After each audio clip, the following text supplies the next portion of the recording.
If you want to change the world, start off by making your bed.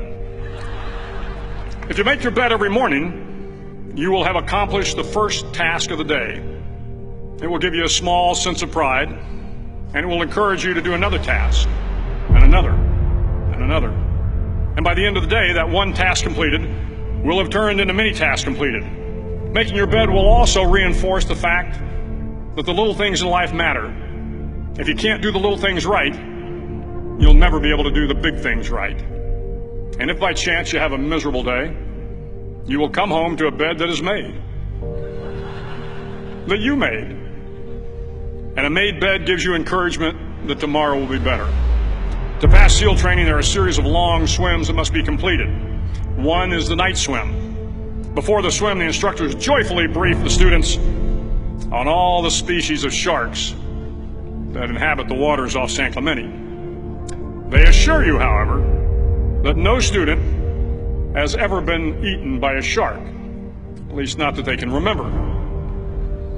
But you are also taught that if a shark begins to circle your position, stand your ground. Do not swim away. Do not act afraid. And if the shark, hungry for a midnight snack, darts towards you, then summons up all your strength and punch him in the snout, and he will turn and swim away.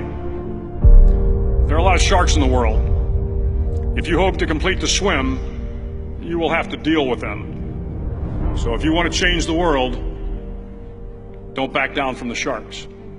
Over a few weeks of difficult training, my SEAL class, which started with 150 men, was down to just 42. There were now 6 boat crews of 7 men each.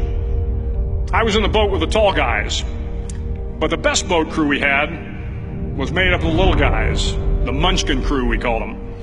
No one was over 5'5". The Munchkin boat crew had 1 American Indian, 1 African American, 1 Polish American, 1 Greek American, 1 Italian American, and 2 tough kids from the Midwest. They out-paddled, outran, and outswam all the other boat crews. The big men in the other boat crews would always make good-natured fun of the tiny little flippers the Munchkins put on their tiny little feet prior to every swim. But somehow these little guys from every corner of the nation and the world always had the last laugh, swimming faster than everyone and reaching the shore long before the rest of us. SEAL training was a great equalizer. Nothing mattered but your will to succeed, not your color, not your ethnic background, not your education, not your social status. If you want to change the world, measure a person by the size of their heart, not by the size of their flippers. The 9th week of training is referred to as Hell Week. It is 6 days of no sleep, constant physical and mental harassment, and 1 special day at the Mud Flats. The Mud Flats are an area between San Diego and Tijuana where the water runs off and creates the Tijuana Sloughs, a swampy patch of terrain where the mud will engulf you. It is on Wednesday of Hell Week that you paddle down to the Mud Flats and spend the next 15 hours trying to survive this freezing cold, the howling wind, and the incessant pressure to quit from the instructors. As the sun began to set that Wednesday evening, my training class, having committed some egregious infraction to rules, was ordered into the mud. The mud consumed each man till there was nothing visible but our heads. The instructors told us we could leave the mud if only 5 men would quit.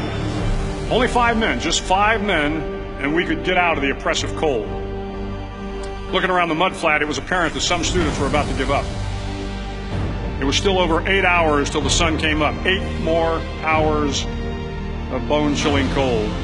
The chattering teeth and the shivering moans of the trainees were so loud, it was hard to hear anything. And then one voice began to echo through the night. One voice raised in song. The song was terribly out of tune, but sung with great enthusiasm. One voice became 2, and 2 became 3, and before long, everyone in the class was singing. The instructors threatened us with more time in the mud if we kept up the singing, but the singing persisted, and somehow the mud seemed a little warmer, and the wind a little tamer, and the dawn not so far away. If I have learned anything in my time traveling the world, it is the power of hope. The power of one person, a Washington, a Lincoln, King, Mandela, and even a young girl from Pakistan, Malala. One person can change the world by giving people hope. So if you want to change the world, start each day with a task completed. Find someone to help you through life. Respect everyone. Know that life is not fair and that you will fail often. But if you take some risks, step up when the times are the toughest, face down the bullies, lift up the downtrodden, and never ever give up. If you do these things, the next generation and the generations that follow will live in a world far better than the one we have today. And what started here will indeed have changed the world for the better.